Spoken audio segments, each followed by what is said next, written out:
Salut, après avoir vu la vidéo de Studio AS qui était une critique de la saison 8 de Ninjago, nombreux d'entre vous se sont mis à dire et à croire que la saison 8 de Ninjago, les fils de Garmadon, était nulle, à chier, pourri, caca. Eh bien je vais vous dire un truc, j'étais totalement d'accord avec lui jusqu'à ce que je me rende compte qu'en réfléchissant un peu, la saison 8 est vraiment géniale. Alors oui, comme toutes les saisons de Ninjago, elle a des défauts, mais elle a surtout de bons atouts, et ça les gars, je vous le prouve en 10 points.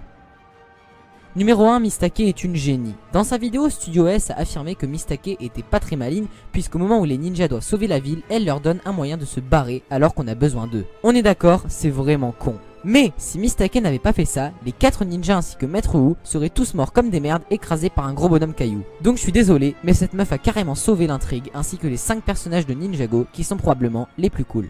Numéro 2, les méchants sont badass. Non mais sérieux, la saison 8 possède les méchants les plus cool de la série. Mr. E, le robot mystérieux dont on ne connaît pas l'identité. Ultraviolet, la meuf hystérique et un peu chelou mais qui sait prendre des décisions quand il le faut. Kilo, un mec imposant, tatoué, professionnel de la moto, bref, un vrai biker sa race. Et enfin, Harumi, la meuf gentille et perdue alors qu'elle veut faire revenir un monstre des ténèbres maléfiques sans que les ninjas la voient. Putain, cette meuf, elle a du cran. Et surtout, elle a de vraies motivations qui se comprennent, un peu comme Thanos dans Avengers. Elle veut ressusciter la personne qui a sauvé Ninjago de la destruction. Numéro 3, les mains du temps. On n'a pas de vraie suite de la saison 7 de Ninjago car on voit pas les mains du temps. Est-ce que je te bave, je te mange ou je te tue? Évidemment qu'on voit pas les mains du temps dans la saison 8 puisqu'ils vont revenir dans la saison 10. De plus, leur nom est évoqué dans la saison 9. Le but est de garder un peu de suspense pour être encore plus surpris quand ils reviendront. Et d'ailleurs, le suspense, j'y viens. Numéro 4, le suspense est maintenu. À la fin de chaque épisode, on est complètement hystérique. Les épisodes nous maintiennent en haleine et surtout nous troublent à chaque fois. Épisode 1, la disparition d'Harumi. Épisode 2, la destruction du palais et la perte du masque. Épisode 3, la trahison de Zane. Épisode 4, Mr. E est un robot. Épisode 5, Lloyd et Harumi se crachent en pleine jungle. Épisode 6, Harumi est la silencieuse. Épisode 7, Lloyd est capturé par les fils de Garmadon. Épisode 8, Garmadon renaît. Épisode 9, Lloyd est KO. Et l'épisode 10, la création de la résistance ainsi que la mort des ninjas. Je suis désolé, mais à aucun moment je me suis fait chier en regardant les épisodes. Numéro 5, les véhicules. J'ai pas besoin d'arguments, vous avez compris l'idée, la saison 8 regorge de véhicules. Pour les méchants et les gentils, et à la fois petits et grands,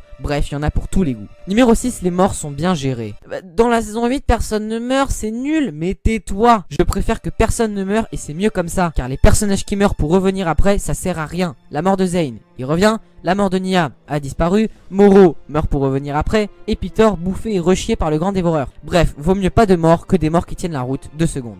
Numéro 7, un scénario qui prend des risques. Certains diront que la saison 8 est un mixage recraché des saisons précédentes alors que c'est faux. Les gentils perdent la bataille à la fin de la saison et ça c'est du jamais vu dans Ninjago. Numéro 8, une saison émouvante. Eh bien putain, j'ai chialé plus d'une fois devant cette saison. Entre le flashback de Cole, celui de Zane et celui d'Harumi, la saison 8 ne manque pas de nous rappeler que les personnages ont vécu des moments tristes et durs dans cette série. Il ne faut pas négliger ce point, croyez-moi. Numéro 9, une saison drôle. Certains diront que c'est immature, moi j'ai tendance à dire que la saison 8 est marrante. Et qu'en soi, le ridicule ne tue pas. Donc c'est pas bien grave si certains moments sont devenus gênants ou malaisants. Non mais sérieux, les scènes de chant, de Zane qui comprend pas l'humour, les conneries de Kai et de Jay et le ventre de Cole, ne me dites pas que ça vous a pas fait sourire. Donc j'en conclus que la saison 8 a des scènes marrantes. Et je préfère un humour léger et peu présent que des grosses punchlines ou des scènes de Darret qui fait pipi tout le temps. Hashtag la saison 9 de Ninjago. Oups, c'est vrai, il faut pas spoiler. Numéro 10, les graphismes sont beaux. La mise à jour du logiciel de Lego pour réaliser la série fait totalement son taf.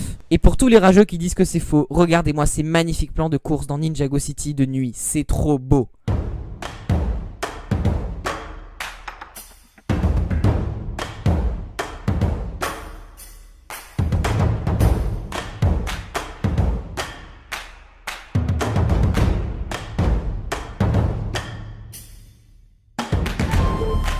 Bon voilà, je pense avoir fait le tour de tous les atouts de la saison 8, j'espère que la vidéo vous a plu, merci à toutes et à tous, c'était les Gocarons, ciao tout le monde.